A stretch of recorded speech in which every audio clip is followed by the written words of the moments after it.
మామూలుగా మాటల్లో భగవంతుడు అనుగ్రహం చేత నేను ఎంత వాడిని అయ్యాను. చాలా అదృష్టవంతులు, వాళ్ళు చాలా సుఖపడ్డారు. ఆ కార్యక్రమాలు బాగా ఆగినాయి దేవుడి దయ వల్ల అని మామూలుగా. అందులో ఒక సంస్కారం ఏమిటంటే, ఏది మంచి జరిగినా ఈశ్వరుడికి అంకితం చేయడం అనేది సత్సాంప్రదాయం. అది నిజంగా ఈశ్వరుడు చేశాడని కాదు. నిజంగా ఈశ్వరుడే చేసేటట్టయితే వ్యత్యాసాలు ఉండవు. ఏమిటి వ్యత్యాసాలకు కారణం? మరి ఎవరు చేస్తున్నారు? ఈ ప్రపంచంతా నడిపించేది ఎవరు? మనుషులే. మనుషులే ప్రపంచాన్ని నడిపిస్తున్నారు, కానీ ఈశ్వరుడు కర్తగా ఏ పని చేయటం లేదు. నా ఇంటి పక్కింటి వాడికి చాలా ఐశ్వర్యం కలిసి వచ్చింది, అది ఈశ్వరుడి దయ అంటే మరి నాకెందుకు ఇవ్వలేదు? అన్నిటికీ కారణం మనుషుల యొక్క ప్రవర్తన, కర్మ, సంకల్పాలు, మనస్సు, శరీరంతో చేస్తున్నటువంటి క్రియ ఏదైతే ఉందో దానికి ఫలితంగానే ఉంటుంది.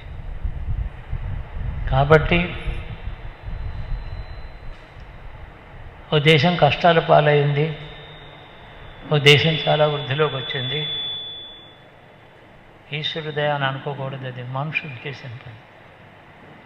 మనుషుల్లోంచే కర్మఫలాన్ని శాసించిన వాడు ఈశ్వరుడు. ఈ పుణ్యం చెయ్యి ఫలితం వస్తుంది, ఈ వైరాగ్యం జ్ఞానం వృద్ధి చేసుకో, దీనివల్ల నీకు ముక్తి వస్తుంది.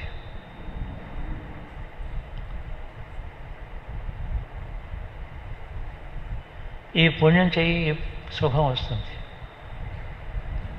ఈ యజ్ఞం చేయి నీకు స్వర్గం వస్తుంది, ఈ దానం చేయి నీకు మళ్ళీ ఐశ్వర్యం వస్తుంది.